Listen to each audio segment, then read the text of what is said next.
गर्मी में गंवार और मॉडर्न बहू की सुहाग रात। सुषमा, तुम्हारी एक बात मुझे अभी तक समझ नहीं आई। अमन के लिए तो तुम शहर की पढ़ी लिखी मॉडर्न लड़की लेकर आई हो, लेकिन अनुराग के लिए तुम गांव की गंवार लड़की लेकर आई हो। ऐसा क्यों? हम पिछले साल गांव गए थे, वहाँ मेरी मुलाकात गोपी से हुई थी। बड़ी ही सीधी सादी और भोली भाली लड़की है, इसलिए मैंने सोचा कि मैं उसका रिश्ता अनुराग से तय कर देती हूँ। वो भले ही गांव की है, लेकिन गंवार थोड़ी ना है। सुषमा और शशि आपस में बात कर ही रहे होते हैं कि तभी उन्हें बारात के आने की आवाज आती है, जिसे सुन सुषमा आरती की थाली लिए सबसे पहले अपनी मॉडर्न नायरा का गृह प्रवेश करती है और फिर अपनी गांव की गंवार गोपी का। गोपी बहू, कैसा लगा तुम्हें तुम्हारा नया घर? माँ जी, ये घर नहीं है, ये तो हवा महल है, हवा महल। इससे कितनी ठंडी ठंडी हवा आ रही है। What rubbish! क्या तुम्हें ये घर हवा महल दिखाई दे रहा है? मम्मी जी, आप किस गंवार को इस घर की बहू बनाकर ले आई हैं? देखिए शहर की पढ़ी लिखी मैडम, हम भले ही गांव के रहने वाले हैं, लेकिन गंवार नहीं है। हमने भी पूरी 4वीं कक्षा तक की पढ़ाई की है। हाँ। अरे बस भी करो तुम दोनों, अभी ठीक से घर में आई भी नहीं और तुम दोनों का झगड़ा शुरू हो गया। इतना कहकर एक एक कर अपनी बहुओं को उनके कमरे में छोड़कर आती है। ओ गॉड, कितनी गर्मी है! अब मैं और इस हैवी लहंगे में नहीं रह सकती। इतना कहकर नायरा अपना हैवी ब्राइडल लहंगा चेंज कर नाइट शॉर्ट ड्रेस पहनती है और अपने बैग से वाइन की बोतल निकालकर ग्लासेस में सर्व करती है कि तभी कमरे में अमन आता है। आप आ गए, मैं कब से आपका ही वेट कर। हो नायरा, तुम कितनी ज्यादा अमेजिंग हो। तुम्हें पता है, मैं हमेशा से चाहता था कि मैं अपनी फर्स्ट नाइट को अपनी वाइफ के साथ वाइन पीकर एंजॉय करूं। लेकिन तुमने तो मेरे बोलने से पहले ही मेरी विश पूरी कर दी। सिर्फ यही नहीं, देखिए मैंने म्यूजिक का भी अच्छे से इंतजाम किया है। चलिए डांस करते करते वाइन पीते हैं और अपनी फर्स्ट नाइट अच्छे से एंजॉय करते हैं। जहां एक तरफ मॉडर्न बहू मॉडर्न तरीके से अपनी अपनी फर्स्ट नाइट एंजॉय करती है, वहीं दूसरी तरफ मोरी मैया, कितनी गर्मी है, गला सूख रहा है। कमरे में बैठी गोपी गर्मी और प्यास की वजह से परेशान हो रही थी कि तभी गोपी की नजर बेड के साइड पर रखे मिनी फ्रिज पर जाती है। ये क्या है? ये तो किसी डब्बे जैसा लग रहा है। गोपी जैसे ही मिनी फ्रिज को खोलती है तो उसके अंदर से आ रही ठंडी हवा और लाइट को देखकर डर जाती है। हाय रे दैया, ये क्या बवाल है! राम राम, लगता है कोई भूत है। बापू कहते थे जहाँ कहीं भी चुड़ैल भूत होता है वो जगह बहुत ठंडी होती है। बेचारी गंवार गोपी डर में कमरे के कोने में जाकर बैठ जाती है कि तभी वहां अनुराग आता है। अरे गोपी, इतना बड़ा कमरा है और तुम हो कि यहाँ कोने में बैठी हो? भूत भूत है उधर। क्या? भूत? कहाँ है भूत? वो तो रहा आपके पीछे। अनुराग जैसे पीछे मुड़कर देखता है तो उसे अपना मिनी फ्रिज खुला हुआ दिखता है, जिसे देख अनुराग को हंसी आ जाती है। अरे गोपी, वो कोई भूत नहीं है, बल्कि मिनी फ्रिज है। जैसे किचन में रखने के लिए बड़े फ्रिज होते हैं ना, वैसे ही रूम के लिए मिनी फ्रिज होते हैं। क्या? तुम भी ना गोपी, चलो अब तुम जाकर अपने कपड़े चेंज कर लो। अनुराग की बातें सुन गोपी जैसे ही बाथरूम के अंदर कपड़े चेंज करने के लिए जाती है। हाय रे दैया, ये क्या! मुझे तो लगता था कि हमारे गांव में ही नदी तालाब होते, लेकिन यहाँ तो शहर के अंदर भी नदी है। लेकिन ये थोड़ी अजीब है। बहुत गर्मी लग रही है, काम करती हूँ, नदी के अंदर जाकर थोड़ी गर्मी दूर कर लेती हूँ। बाथरूम में बने बाथ टब को गोपी नदी समझकर उसके अंदर कूद जाती है, लेकिन तभी गोपी का पैर बाथ टब में फिसल जाता है और गोपी पानी के अंदर अपने हाथ पैर चलाने लगती है। पानी की आवाज सुन अनुराग भागकर बाथरूम के अंदर आता है और गोपी को बाथ टब से बाहर निकालता है। हाँ, अच्छा हुआ आप आ गए, वरना मुझे तो लग रहा था कि आज तो मैं पक्का राम जी के पास चली जाऊंगी।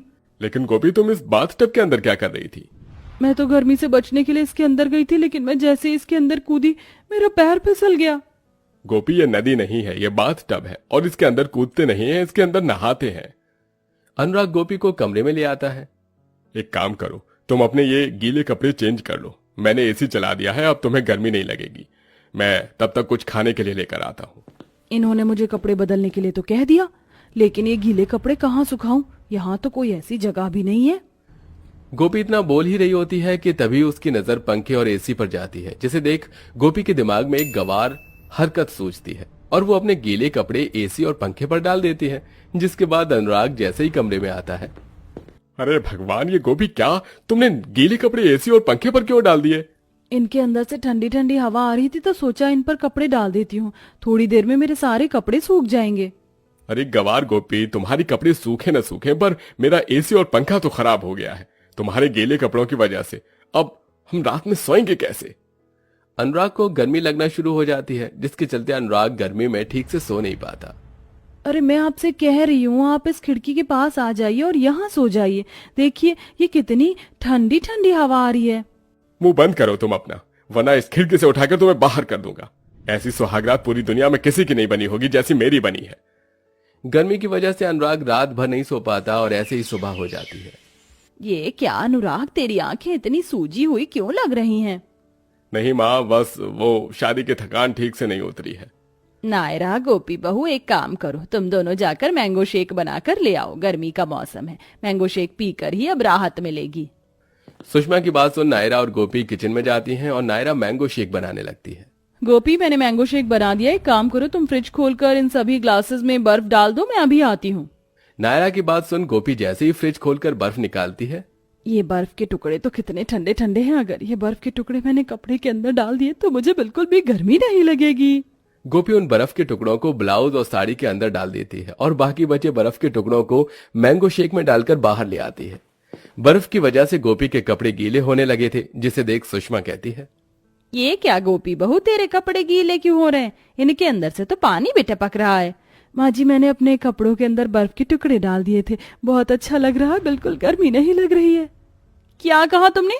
बर्फ के टुकड़े अपने कपड़ों के अंदर डाल दिए? गंवार, बर्फ खाने के लिए होती है, ना कि कपड़े के अंदर डालने के लिए। हाँ गोपी बहू, हम तो घर वाले हैं, अगर कोई बाहर वाला तुझे ऐसी हरकत करता देख लेगा तो हमारे घर की क्या इज्जत रह जाएगी। आइंदा ऐसी हरकत होनी नहीं चाहिए, समझी? शादी के बाद गोपी अपने ससुराल की सारी जिम्मेदारियों को अच्छे से संभालती है, अपनी सास की खूब सेवा करती है, लेकिन गर्मी से बचने के लिए अपनी गंवार हरकतों को करना बंद नहीं करती। मेरी बगिया के पौधे फूल कैसे खुश हो रहे हैं इतनी गर्मी में ठंडा पानी पीकर।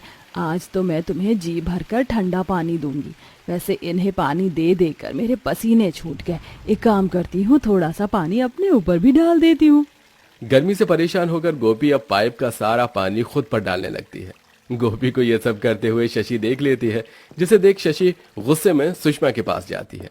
बड़ा शौक था ना तुम्हें गंवार बहू लाने का, देखो तुम्हारी गंवार बहू कैसे तुम्हारी नाक काट रही है। अरे हुआ क्या, कुछ बताओगी? खुद ही चल कर देख लो। सुषमा शशि और बाकी परिवार वालों के साथ जैसे ही गार्डन में जाती है तो देखती है कि उसकी गंवार बहू कैसे पाइप से गार्डन में खड़ी होकर नहा रही है और आसपास मौजूद सभी पड़ोस वाले उसे देखकर हंस रहे हैं। ये सब देख सुषमा को बहुत गुस्सा आता है और वो गोपी के पास जाकर उससे पाइप छीनकर जमीन पर फेंक देती है।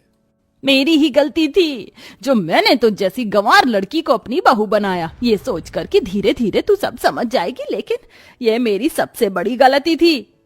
मम्मी जी, अगर हमने अभी कुछ नहीं किया तो ये गंवार लड़की तो हम सबकी नाक कटवा देगी। अब ये इस घर में और नहीं रह सकती। इतना कहकर नायरा गोपी का हाथ पकड़ती है और उसे गेट से बाहर ले जाने लगती है कि तभी अनुराग आता है और गोपी का हाथ नायरा से छुड़वाता है। खबरदार, अगर मेरी गोपी को किसी ने हाथ भी लगाया तो। माँ, गोपी भले ही गंवार है, लेकिन आप ये मत भूलिए कि गोपी ने आपकी रात भर जाकर कितनी सेवा की, आपके पैर दबाए हैं, लेकिन आपको याद कैसे होगा? भला आपको तो बस इसकी गंवार हरकतें याद रहती हैं। गोपी ने जब भी कोई भी गंवार हरकत की तो हम सब ने उसे समझाने की बजाय डांटा। तो गंवार कौन हुआ, गोपी कि हम? कैसी बातें कर रहे हैं आप? माँ जी से, माँ जी इन्हें माफ कर दीजिए। आप सबको मुझसे परेशानी है ना, मैं ही चली जाती हूँ। ये कैसी बातें कर रही है बहू, तेरे बिना तो ये घर सूना है। अनुराग बिल्कुल ठीक कह रहा है, गलती मेरी ही है, मैं हमेशा तुझे डांटती रहती। बहू मुझे माफ कर दे।